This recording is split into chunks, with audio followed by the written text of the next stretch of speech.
भारत माता की। भारत माता की। राजा जनक, सीता मैया, कविराज विद्यापति के ई पावन मिथिला भूमि के नमन करे छी।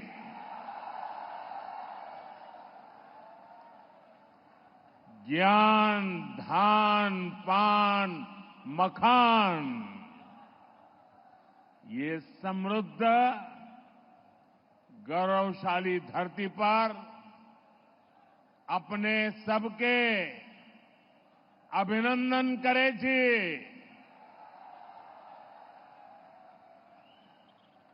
बिहार के राज्यपाल श्रीमान राजेंद्र अर्लेकर जी,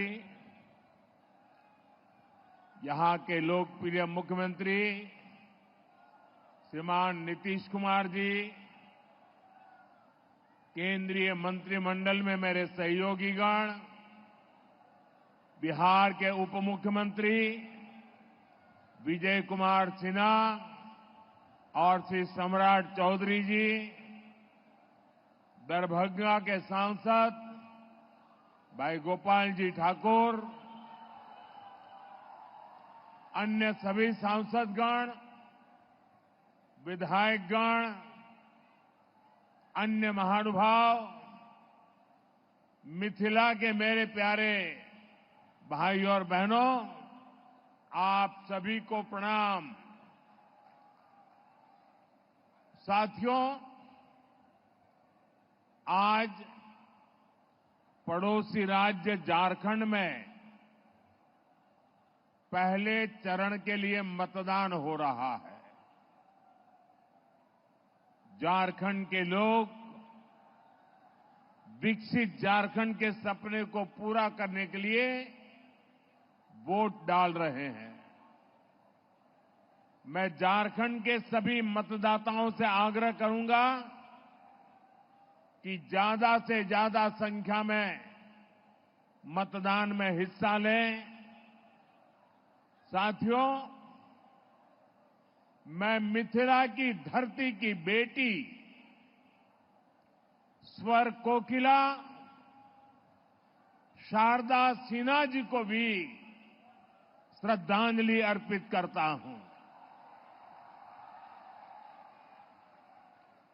शारदा सिन्हा जी ने भोजपुरी और मैथिली संगीत की जो सेवा की है वह अतुलनीय है। खास तौर पर महापर्व छठ की महिमा को जिस तरह उन्होंने अपने गीतों से पूरी दुनिया में पहुंचाया, वो अद्भुत है।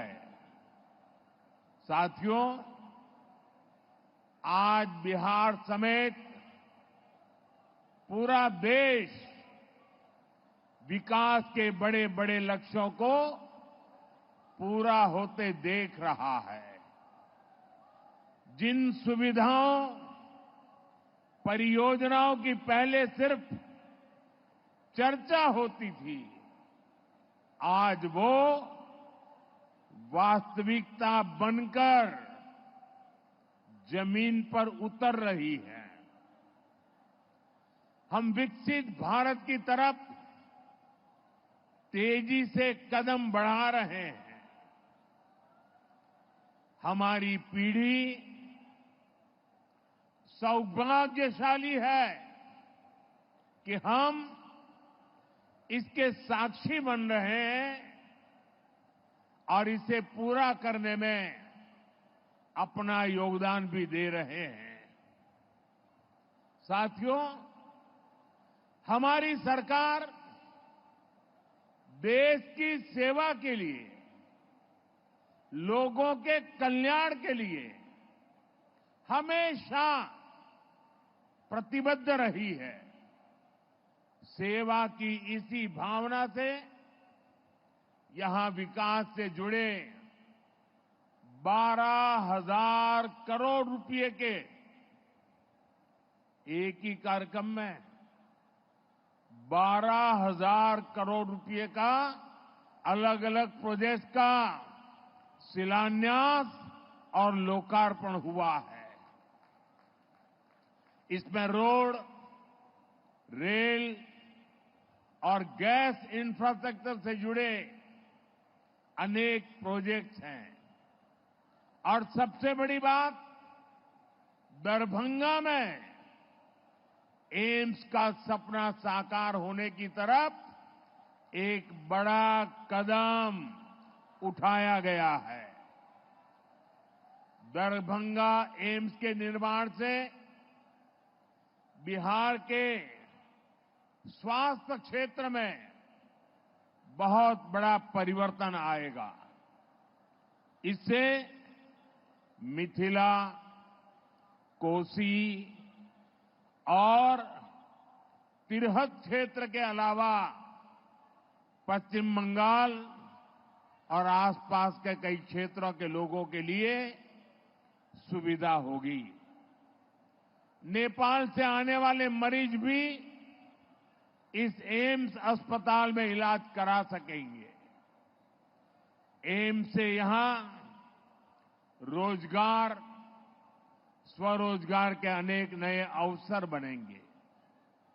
मैं दरभंगा को, मिथिला को, पूरे बिहार को इन विकास कार्यों के लिए बहुत बहुत बधाई देता हूं।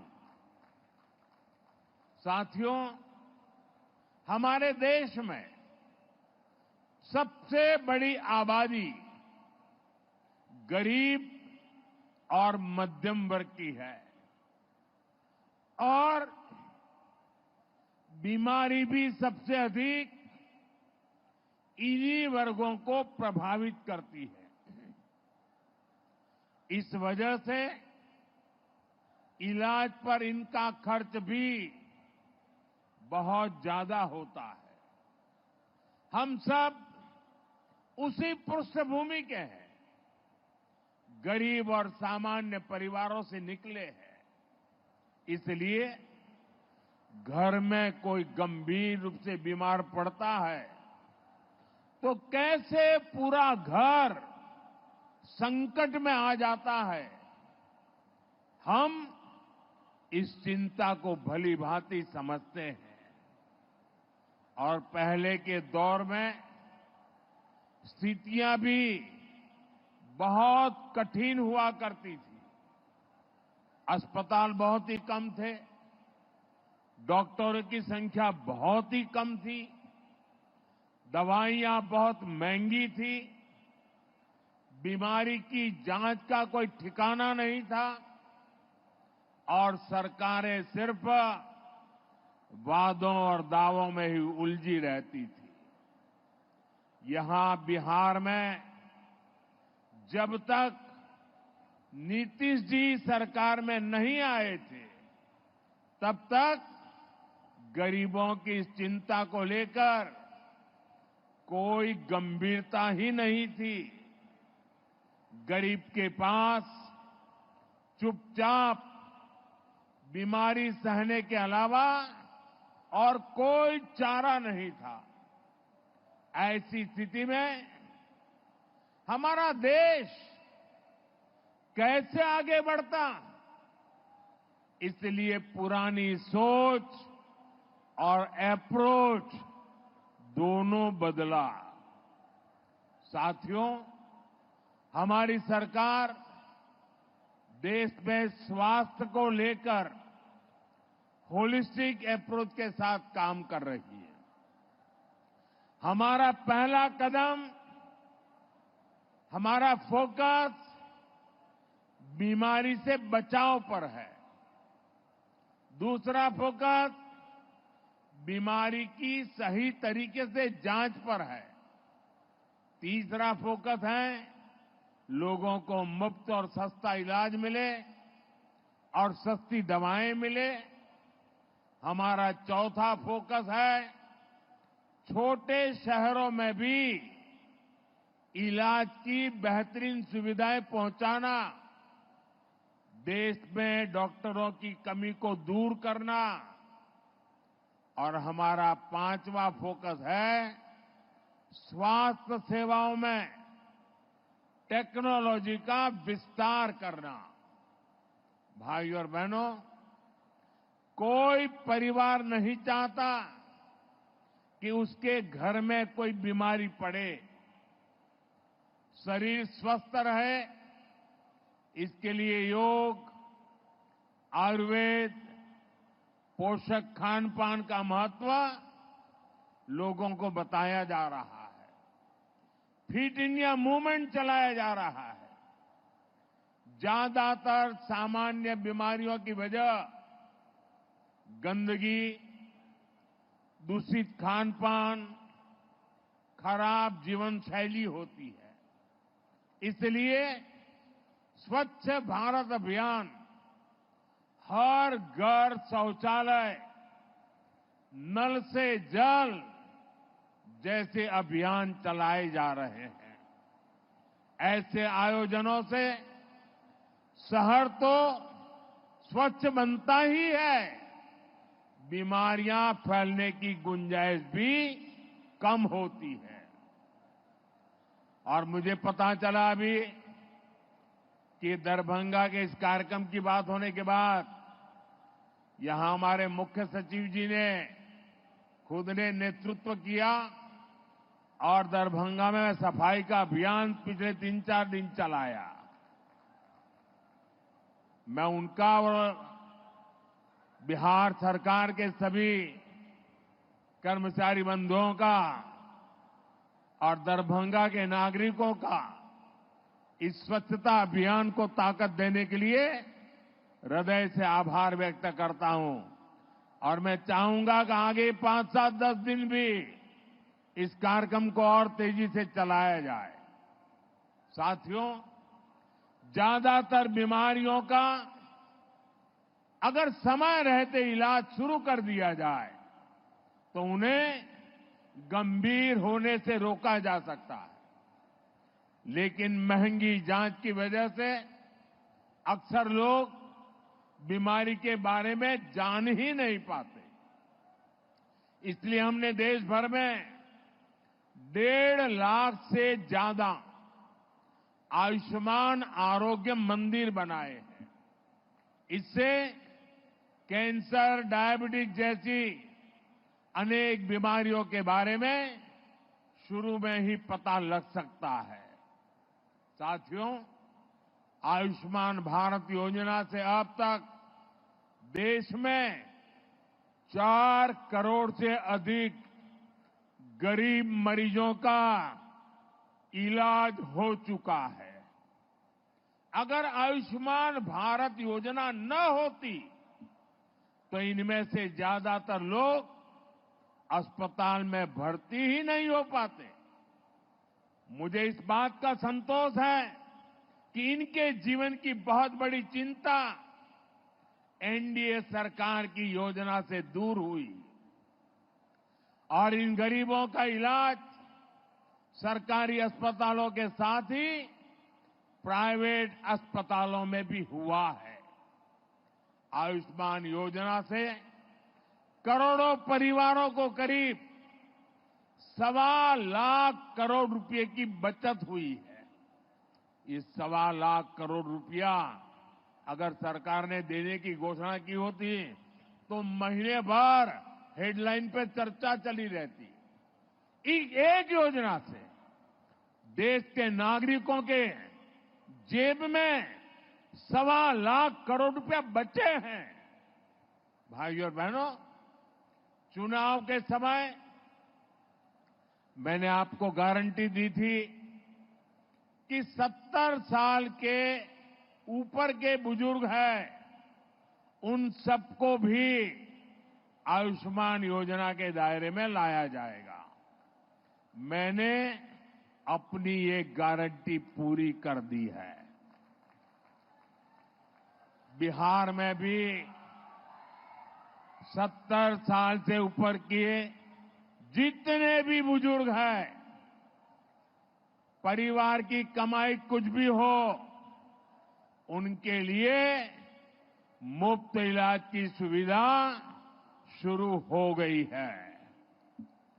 बहुत जल्द सभी बुजुर्गों के पास आयुष्मान वय वंदना कार्ड होगा। आयुष्मान के साथ साथ जन औषधि केंद्रों पर बहुत ही कम कीमत में दवाइयां दी जा रही है। साथियों, बेहतर आरोग्य का हमारा चौथा कदम है छोटे शहरों में भी इलाज की बेहतरीन सुविधाएं पहुंचाना, डॉक्टरों की कमी को दूर करना। आप देखिए, आजादी के 60 सालों तक देश में सिर्फ एक ही एम्स था और वो भी दिल्ली में। हर गंभीर बीमारी के लोग दिल्ली एम्स का रुख करते थे। कांग्रेस की सरकार के समय जो 4-5 एम्स और बनाने की घोषणा हुई, उनमें कभी ठीक से इलाज ही नहीं शुरू हो पाया। हमारी सरकार ने अस्पतालों की इन बीमारियों को भी दूर किया और देश के कोने कोने में नए एम्स भी बनाए। आज देश भर में करीब 2 दर्जन एम्स है। बीते 10 सालों में देश में मेडिकल कॉलेजों की संख्या भी करीब करीब 2 गुनी हुई है। इससे इलाज की सुविधा तो मिली है, बड़ी संख्या में हमारे युवा डॉक्टर भी बने हैं। दरभंगा एम्स से भी हर वर्ष बिहार के अनेक युवा डॉक्टर बनकर सेवा के लिए निकलेंगे। और एक महत्वपूर्ण काम हुआ है, पहले डॉक्टर बनना हो तो अंग्रेजी आना जरूरी था। अब मध्यम वर्ग गरीब परिवार के बच्चे अंग्रेजी में पढ़ाई कहां करेंगे, स्कूल में इतना पैसा कहां से लाएंगे।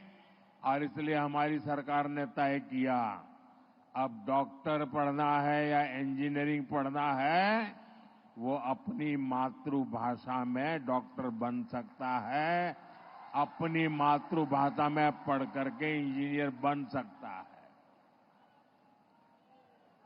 और एक प्रकार से मेरा ये काम कर्पूरी ठाकुर जी को सबसे बड़ी श्रद्धांजलि है।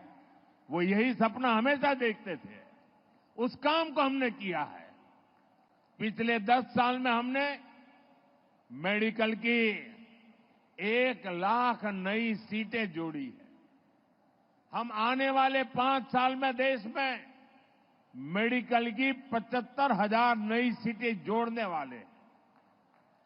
हमारी सरकार ने एक और बड़ा निर्णय लिया है, जिसका बिहार के युवाओं को भी बड़ा फायदा होगा। हम हिंदी और दूसरी भारतीय भाषाओं में भी मेडिकल की पढ़ाई का विकल्प दे रहे हैं। मकसद यही है कि गरीब, दलित, पिछड़े, आदिवासी परिवार की संतान भी डॉक्टर बन सके। साथियों, हमारी सरकार ने कैंसर से लड़ाई का भी एक बड़ा अभियान छेड़ा है। मुजफ्फरपुर में जो कैंसर अस्पताल बन रहा है, इससे बिहार के कैंसर मरीजों को बहुत लाभ होगा। इस अस्पताल में एक ही छत के नीचे कैंसर के इलाज की सभी सुविधाएं उपलब्ध होगी।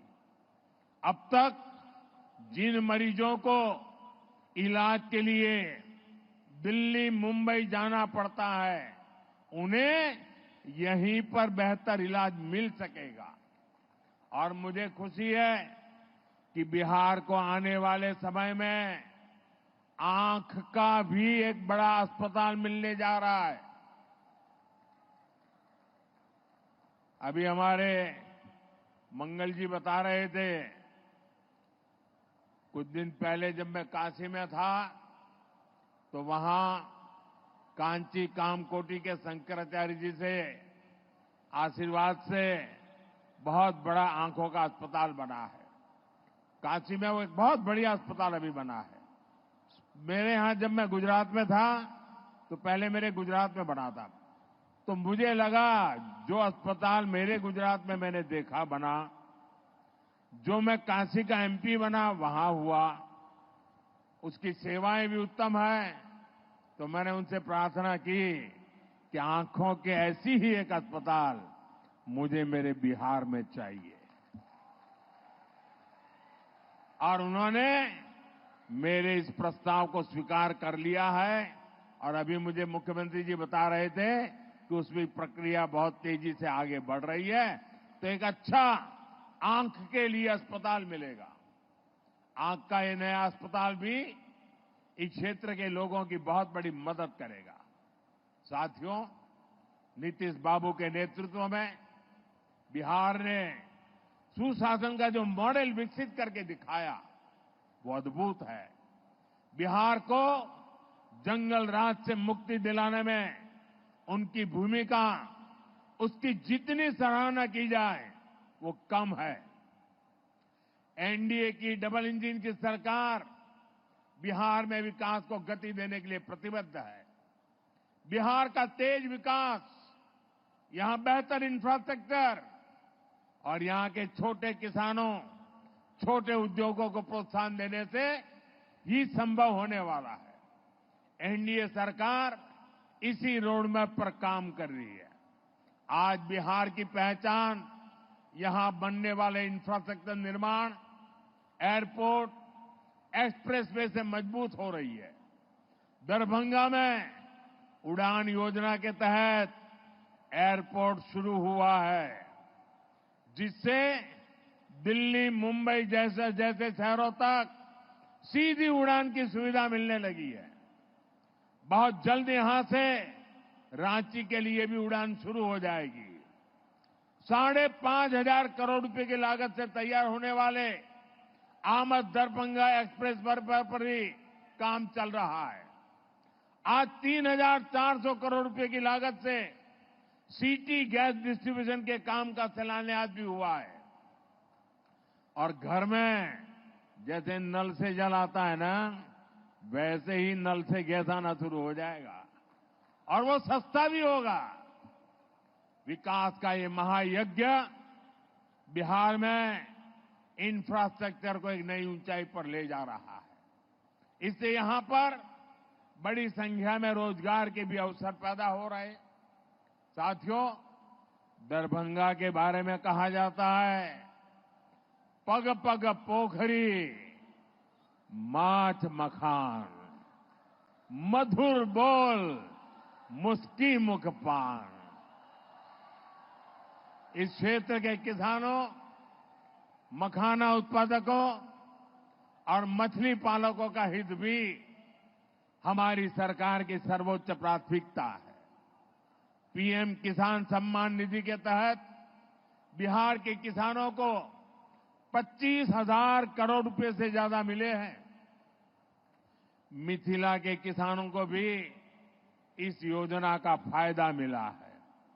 हमारी one district one product scheme से यहां के मखाना उत्पादकों की पहुंच देश दुनिया के बाजारों तक हो रही है।